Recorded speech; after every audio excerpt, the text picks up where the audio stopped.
Centimetre and the angle of sector 60 degree. आपको area of sector का formula सबको पता है, that will be theta upon 360 equals to pi r square. We have theta is 60 degree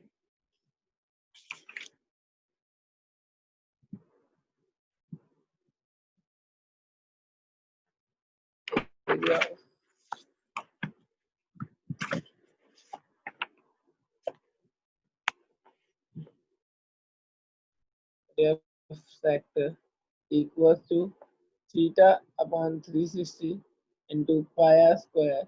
That will be theta equals to 60 degree, 60 upon 360 into pi equals to 22.7, r equals to 6 into 6. Okay, 0 cut down here, 36, 6, 6, 6, 6, answer is 6 upon 7. 6 upon 7 centimeter. That will be your answer.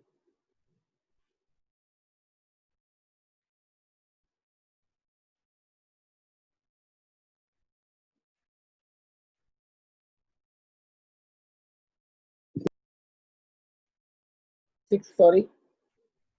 Well, yes, 6 into 22.7. Sorry, 22 6 ja 120 or 12, 132.7.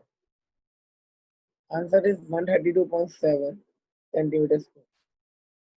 Second question करो फटाक से, second आप लोगों से पूछूंगा।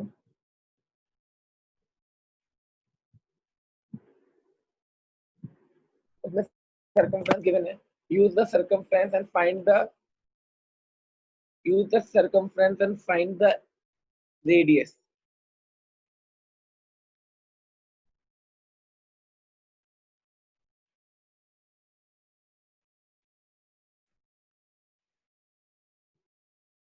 Quadrant दे रखा है, क्वाड्रेंट में आपको बता दिया है, क्वाड्रेंट वो सेक्टर होता है जिसका एंगल कितना होता है विवेक? क्वाड्रेंट में एंगल कितने डिग्री का होता है विवेक?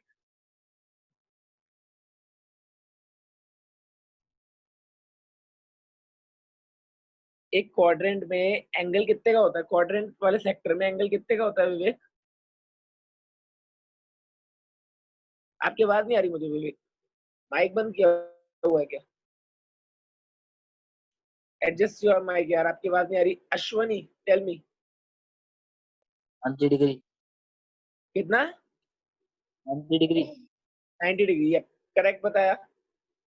एक क्वाड्रेंट का एरिया निकालना के दो तरीके होते हैं बेटा, देखो आपको जो इजी लगे वो कर लेना, बता देता हूँ। This is a circle and quadrant is 1/4 of the circle.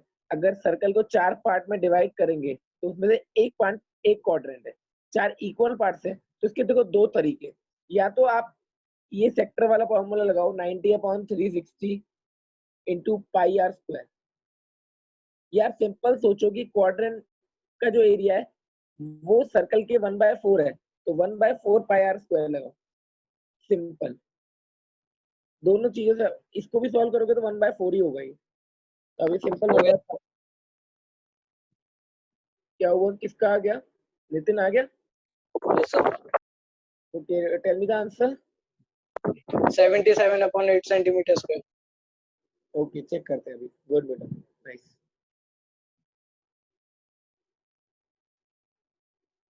We will check it out in a second.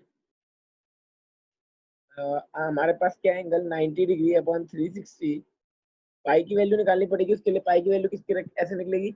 2 pi r की वैल्यू दे रखी है, 2 इंटू 22.7 इंटू आर की वैल्यू निकालनी है 22, ये निकालनी है। ठीक है, 22 से 22 गया, आर की वैल्यू 7/2 आ गई।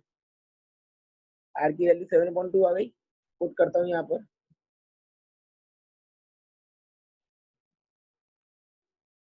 सेवन से 7 कट गया, 0 से 0 कट गया, 1/4 2, ये हो गया 11,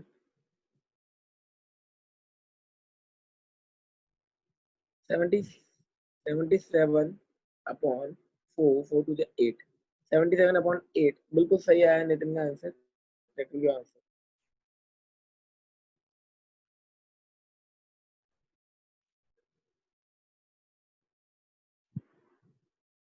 77.8 जाके पेज नंबर 230 एक्सरसाइज 12.2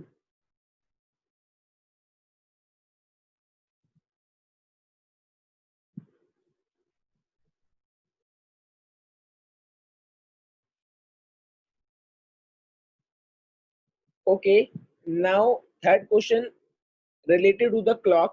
क्लॉक कैसे वर्क करती है आप लोगों को बताया था। तो एक सर्कल बनाओ, उसमें एक मिनट हैंड बनाओ। A length of the minute hand of the clock is 14 centimetre. जो मिनट हैंड की लेंथ होती है या किसी भी घड़ी की सुई की लेंथ होती है, that will be your radius. मैंने आपको उस दिन भी बता दिया था, वो क्या होगी आपकी रेडियस। तो रेडियस इज 14 सेंटीमीटर बेटा। Find the area squared by the minute hand in 5 minutes. 5 minutes में मिनट हैंड कितना चलती है। तो आपको सबसे पहले देखो, इसके लिए आपको मैंने, आप लोग जो छोटी क्लासेस में थे तो आप पे क्लॉक वाले क्वेश्चन आते थे। अभी मैं कल मैं 6th क्लास में पढ़ा रहा था तो वहां पर था। तो वो आपको एक बार समझना पड़ेगा अपनी कैसे काम करते हैं। देखो मैंने एक घड़ी बनाई, गौर से देखो। 6, 3, 9 ओके। 1, 2, 3, 4, 5, 7, 8, 10, 11। अब मैंने देखा कि अगर एक सुई यहाँ पर है, ये रेडियस है मानो, ये एक सुई रेडियस है, तो ये टोटल एंगल कितना है 360। Total angle is 360। और ये कितने पार्ट्स में डिवाइडेड बेटा 12 में। 12 से डिवाइड करता हूँ तो एक नंबर से दूसरे नंबर में जाने के लिए जो एंगल है दैट विल बी 30 डिग्री। ये मुझे पता चल गया यहाँ से, क्योंकि टोटल एंगल 360 है और टोटल नंबर्स कितने 12। मैंने 360 को 12 से जब डिवाइड करूंगा तो मेरे को क्या पता चलेगा कि 1 से 2 या 2 से 3 एक नंबर से दूसरे नंबर जाने के लिए मेरे पास जो डिग्री है वो है 30 डिग्री। इतना मुझे कंफर्म है किसी भी घड़ी में। अब आपको क्या बोल रहा है वो, the area squared by the minute hand in 5 minute. 5 minute में कितना एरिया है, तो 5 मिनट का सेक्टर निकालना, आपको ये निकालना है। तो 5 मिनट में एंगल कितना बनता है बेटा 30 डिग्री। मिनट हैंड 5 मिनट में एक नंबर से दूसरे नंबर पे ही जाती है नहीं जाती है। मिनट वाली सुई 5 मिनट में एक नंबर से दूसरे नंबर पे ही जाती है। अब ये बात बोलता आर हैंड की, तो अगर 5 एक नंबर से दूसरे नंबर पे जाना तो 1 घंटे की बात बोलता है बेटे। आपको ये सोचना है कौन सी सुई के बारे में बात कर रहा है, मिनट हैंड के बारे में बात कर रहा है। मिनट हैंड 5 मिनट में एक नंबर से दूसरे नंबर पे जाती है। फॉर्मूला इज वही 30/360 into pi r square. Pi r की वैल्यू पता है, पाई की वैल्यू पता है, निकाल दो फटाक से। बस ये यही था क्वेश्चन। आपको बस सुई की वो चीज समझनी थी, सब कुछ गिवन था। Nice. What is the answer, बोलो नितिन, आंसर क्या है 154/3। ओके 154/3 चेक कर लो सब सही है कि गलत।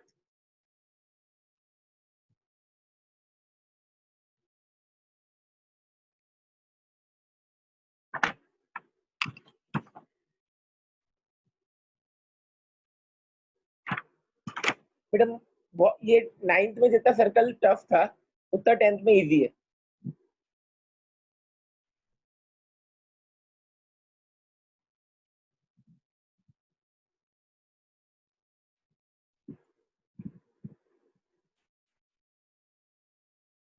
अभी जो 9 में प्रॉपर्टीज पढ़ी थी वो अभी यूज करेंगे। आप लोग सब सिलेबस की तरफ ध्यान से रखो, मतलब सिलेबस को एकदम नोटिस में रखना। कोई चीज जो सिलेबस में नहीं है वो ना करा दूं। तो आप लोगों ने सब अपने सिलेबस पढ़ लिया है ना कि कौन कौन सी चीजें कट डाउन हो गई हैं, आपको भेजा गया था। सारे सब्जेक्ट्स में देख लो, याद रखो कि कौन सा चैप्टर आ रहा है कौन सा नहीं आ रहा है, उतना ही पढ़ो। एक्स्ट्रा पढ़ने की जरूरत बिल्कुल भी नहीं है। अभी मार्केट में ब्लूप्रिंट अवेलेबल हो जाएंगे ऑनलाइन। ब्लूप्रिंट निकाल लो, चैप्टर वाइज पता चल जाएंगे कौन से चैप्टर में से कौन सा क्वेश्चन आएगा, मतलब कितने मार्क्स का क्वेश्चन आएगा। तो उस हिसाब से मेहनत करना शुरू कर दो। ब्लूप्रिंट आ जाएंगे अभी, मतलब मे बी नेक्स्ट मंथ आ जाते हैं, सितंबर अक्टूबर तक आ जाते हैं बेटा। ऑनलाइन सीबीएसई की साइट पे आ जाएंगे, वहां से डाउनलोड कर लेना। उससे आप लोगों को ज्यादा मेहनत नहीं करनी पड़ेगी। चैप्टर में से उतना ही पढ़ो जितना आएगा। यदि पता है कि इस चैप्टर में जब 4 मार्क्स का क्वेश्चन आएगा तो सारे लॉन्ग क्वेश्चन ही करो, उसके बड़े छोटे क्वेश्चन करने की जरूरत ही नहीं, क्योंकि आएगा ही नहीं। तो उस हिसाब से तैयारी करोगे तो अच्छी तरीके से और अच्छे से कर पाओगे ब्लूप्रिंट को देख।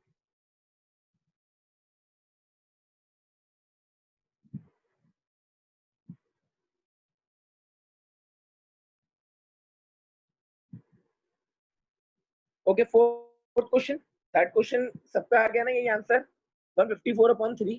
किसी को कोई प्रॉब्लम है तो वो हैंड रेस कर सकता है, वरना हम आगे बढ़ते हैं। किसी को यहाँ तक 3 क्वेश्चन में कोई प्रॉब्लम है?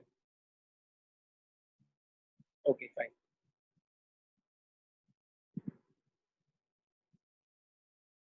Now next question is a chord of a circle of radius 10 centimeters subtend at right angle at the center. Find the area of corresponding minor segment and major segment. ऐसे question में already करा चुका था, लेकिन हम फिर से करेंगे ट्राई। करो चलो, बनाओ फिगर, एक कॉर्ड बनाओ। Chord is a line which draw the circumference into different directions, but it does not pass from center. It does not pass from center. That is called. Draw a chord and join its two ends with the center and make the center angle equals to 90 degrees. Okay.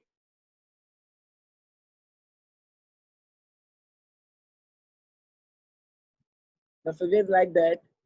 Look at the screen. This is our circle and this is our chord. This is the center and join the end points with the center, and this angle at center is 90 degrees. This is our figure. Okay.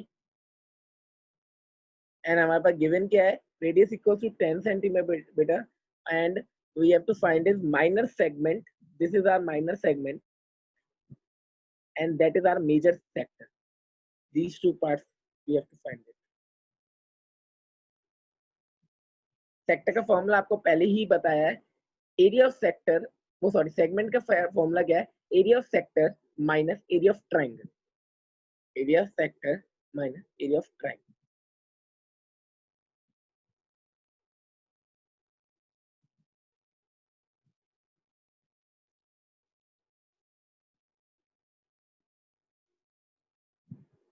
अब इस सारे देखो, ये right angle triangle है, तो area of triangle के कैसे निकलेगा? 1/2 बेस और हाइट। बेस और हाइट उसकी सेम है। दिस इज इज बेस या दिस इज इज हाइट, उल्टा भी कर सकते हो। तो बेस और हाइट क्या है? सेम है। सेम कैसे है? 10 सेंटीमीटर, ये भी रेडियस है, ये भी रेडियस है, तो 10 सेंटीमीटर की बेस है, 10 सेंटीमीटर की हाइट है। ये क्वेश्चन हमने डिस्कस कर लिया था may be in the last class, मैं दोबारा बता रहा हूँ। बहुत दिन हो गए, शायद बहुत दिन बाद लगी आप लोगों की क्लास, इसलिए मैं दोबारा बता रहा हूँ। और जिसका भी आंसर आ जाएगा हैंड रेस करेगा।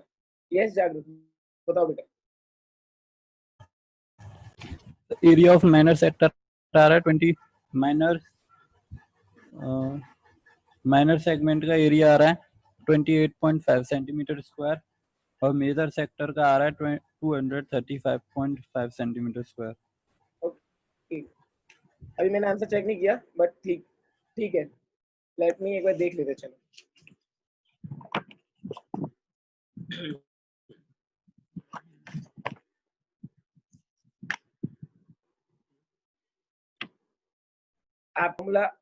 आप लोगों को फॉर्मूला वो करना पड़ेगा। फॉर्मूला मेरे को नहीं याद आ रहा है, तो आप लोग फॉर्मूला सर्च करोगे और कल लेके आओगे 3/4। अब एंड क्या बचा है? मैंने क्वेश्चन पूरा लिखा है, ठीक है। और क्या बचा है? और बचा cosec स्क्वायर ए प्लस सेक स्क्वायर ए, ये बचा है मेरे को, ठीक है। ये हो गया 4। साइन स्क्वायर थीटा और cos स्क्वायर थीटा का टोटल क्या होता है? अश्वनी, क्या होता है बेटा? आइडेंटिटी 1 होता है, नहीं होता है? 1 लिख लिया। 4 + 1 4 + 1 5 हो गया मेरा ये। और इधर क्या बचा है? cosec स्क्वायर ए और sec स्क्वायर ए, ठीक है। ये हो गया। अब मैं क्या करूंगा बेटा? 2 आइडेंटिटी और है मेरे पास। जैसे एक आइडेंटिटी ये थी ना, 2 आइडेंटिटी और है। cosec को मैं लिखूंगा 1 प्लस, cosec के साथ कौन सा होता है? 1 प्लस cot स्क्वायर ए। एक आइडेंटिटी होती है ना आपके पास, ये cosec square a minus cot square A equals to 1, ये होती है मेरी आइडेंटिटी। अब मैं cosec स्क्वायर को अगर लिखना होगा मुझे, तो क्या लिखूंगा? cosec square A equals to 1 plus cot ए, cot स्क्वायर ए। लिख सकता हूँ, नहीं लिख सकता हूँ? ये मैंने ऐसे, आप बोलोगे सर आपने ऐसे उल्टा क्यों किया? मेरे को आरएचएस में क्या चाहिए, गौर से देखो। कॉट और टेन चाहिए। क्या चाहिए? कॉट और टेन।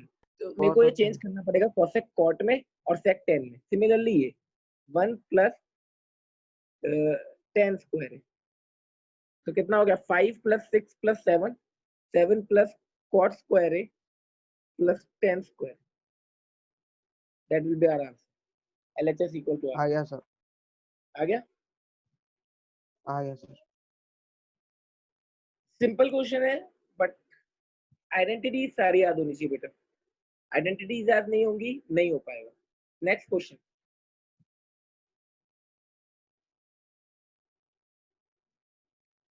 पूछते नहीं हो यार, गलत बात है ना, पूछो ना। 10th क्लास, पूछो। आपको सारे क्वेश्चन नहीं आते होंगे।